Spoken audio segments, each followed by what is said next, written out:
I was introduced to a lady named Karen Rispin, who has this Wheels research project that she's retiring, and she wanted to give it to somebody, and our minds just kind of met, and she said, hey, well, you look like you would be the perfect person to take on these research tools. She started by mentoring me in Kenya, and said, hey, let me help you. You want to take some students? And so we gathered up students that were interested, and that's how it kind of began.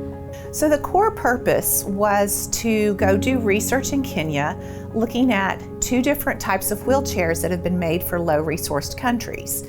Those chairs are made to be low cost, easy to transport, easy to replace, and possibly or hopefully affordable for individuals in these countries. There's 2 different types of wheelchairs that we were looking at, and we were collecting data based on what modifications that we were needing to do, based on the terrain, based on the child. Those modifications will go to a manufacturer so they can make those changes and properly implement them for the kids in this community. While we were there though, we don't just go do research. We don't say, oh, this is broken or this needs to be adjusted, call someone else and fix it.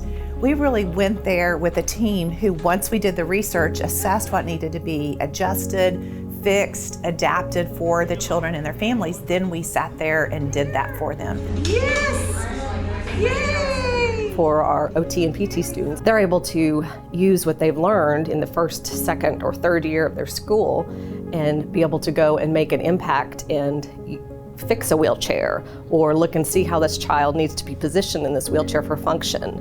You know, here we're always like, oh, I'm gonna do this, this, and this, and I don't need any help from anybody else, I'm gonna do it. And then over there, it's so collectivistic.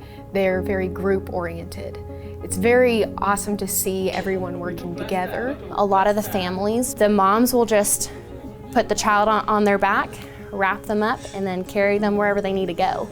And that's a typical way of transportation. To be able to have wheelchairs for them, even if they got their first wheelchair at 15, which we saw at one point when we were there. It was so exciting to hear the families talk about the wheelchairs and how it's changed their lives.